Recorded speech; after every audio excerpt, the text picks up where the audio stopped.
दोस्तों, आज हम आपको एक रोज आधार गरीब औरत और उसके जालिम बेटे का वाक्य सुनने वाले हैं। रमजान के महीने में जब उसे जालिम बेटे ने अपनी मां पर जुल्म किया, सितम किया और उसके साथ मारपीट की, फिर उसे जालिम बेटे के साथ दुनिया में ही ऐसा मामला पेश आ गया जिसको देखकर लोगों की रूह कांप उठी। आपसे गुजारिश है कि इस वीडियो को आखिर तक जरूर देखें और रमजान की बरकत के महीने में अपनी खुशी दुआ के लिए वीडियो को लाइक और कमेंट में माशा अल्लाह जरूर लिखें। चलिए देखते हैं वीडियो। दोस्तों, तुर्की के किसी दूर दराज के गांव में एक बेवा बढ़िया औरत अपने दो बेटों के साथ रहती थी। उसका शहर का इंतकाल हो गया था और उसके दो जवान बेटे थे। वो औरत दीनदार थी। वह अल्लाह का जिक्र में मशहूर रहती थी। चाहे उसके घर में खाने को एक दाना ना हो, लेकिन वो शिकवा शिकायत नहीं करती।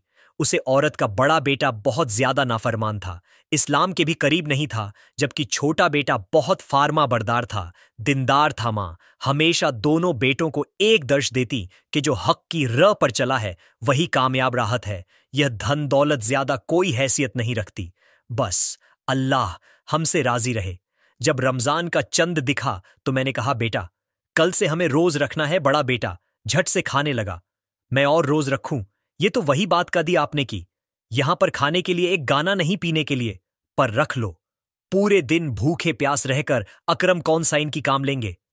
मां खाने लगी, बेटा घर में थोड़ा सा आटा मौजूद है, उसे 2 रोटियां तो कम से कम बन जाएगी। बस तुम अल्लाह ताला को याद करो। जब अल्लाह ताला नवाजने पर आता है तो फिर बहुत ज्यादा करता है। यहां तक कि मां ने उसे बहुत समझाया, हदीस का हवाला भी दिया, उसे अल्लाह का वास्ता दिया, मगर उसने कहा, नहीं, मैं रोज नहीं रखूंगा, मैं नित्य भी नहीं करूंगा। मां छोटे बेटे से खाने लगी। बेटा तुम रोज रखोगे या नहीं? तो छोटा बेटा खाने लगा। अरे मां, मैं रोज क्यों ना रखूंगा? मैं तो रोज का इंतजार कर रहा था। इतना प्यार मेहमान हमारे पास आया है।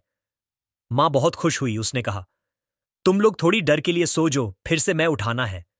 बड़ा बेटा तो नहीं सोया। न जान रात में वो कहां चला जाता था। मां को नहीं पता था कि बड़ा बेटा कहां जाता है। फिर तो हाथ के वक्त उसने छोटे बेटे को उठाया। उसे वक्त बड़ा बेटा भी घर में दाखिल हुआ और खाने लगा। रोटी लो, मुझे बहुत भूख लगी है। मां ने 2 रोटियां ही तैयार की थीं, एक अपने लिए, एक छोटे बेटे के लिए।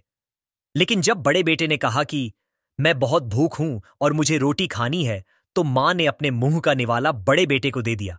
वो खाने लगा। नहीं, मुझे 2 रोटियां चाहिए, एक रोटी से मेरा पेट नहीं भरेगा। मां उसे समझने लगी कि ये तो छोटे भाई की है, इसे तो खाने दो। आज रमजान ए करीम का पहले रोज है। मैं तो पानी पीकर शहरी कर लूंगी, लेकिन ये तो अभी छोटा है तो खाने लगा नहीं। मुझे नहीं चाहिए। छोटा बेटा जो सब्र करने वाला था, बर्दाश्त करने वाला था, उसने कहा, मां ये रोटी भी बड़े को दे दो। अल्लाह ताला ने जाती तौर पर उसे ऐसा सब्र दिया कि उसे महसूस ही नहीं हुआ कि उसने नमक से और सिर्फ पानी पीकर साड़ी कर ली, बगैर खाए पिए रोज रखा है। सच में रोजी की ताकत तो अल्लाह ताला की जैब से ही मिलती है। उसे नौजवान ने एक लफ्ज नहीं कहा। अब फज्र नमाज पढ़ने के लिए वो मस्जिद में चला गया। मस्जिद पहुंच तो उसने नमाज अदा करने के बाद अल्लाह ताला के हुजूर सजदा राज होकर गिड़गिड़ा कर दुआ मांगी, या अल्लाह मुझे रसगुल्ला हल्दे की पेट भर रोज तो रख सकें। शहरी में कुछ नहीं खाया। मुझे अपनी फिक्र नहीं, मुझे अपनी मां की फिक्र है। मेरी मां बुद्धि है, कमजोर है, ना तब है ना तौबा है। अभी वो दुआ मांग रहा था कि अल्लाह का कुछ ऐसा कर्म हुआ कि उसे मस्जिद में एक बहुत बड़ा कारोबारी शख्स भी मौजूद था। उसे एक ऐसा ईमानदार बनना चाहिए। उसे एक ऐसा ईमानदार बनना चाहिए था जो उसकी दुकान को संभल सके। उसने देखा एक नौजवान लड़का गिड़गिड़ाकर आंसुओं के साथ अल्लाह ताला के हुजूर सजदा रेज है। फिर दोनों हाथ जोड़कर अजी के साथ अल्लाह ताला से दुआ मांग रहा है। उसके दिल में यह बात आई कि यह नौजवान मेरे लिए बहुत ही ठीक है। इसे मैं अपनी दुकान पर बैठा हूं और मुझे उम्मीद है कि साड़ी से मेरे कारोबार को संभालेगा।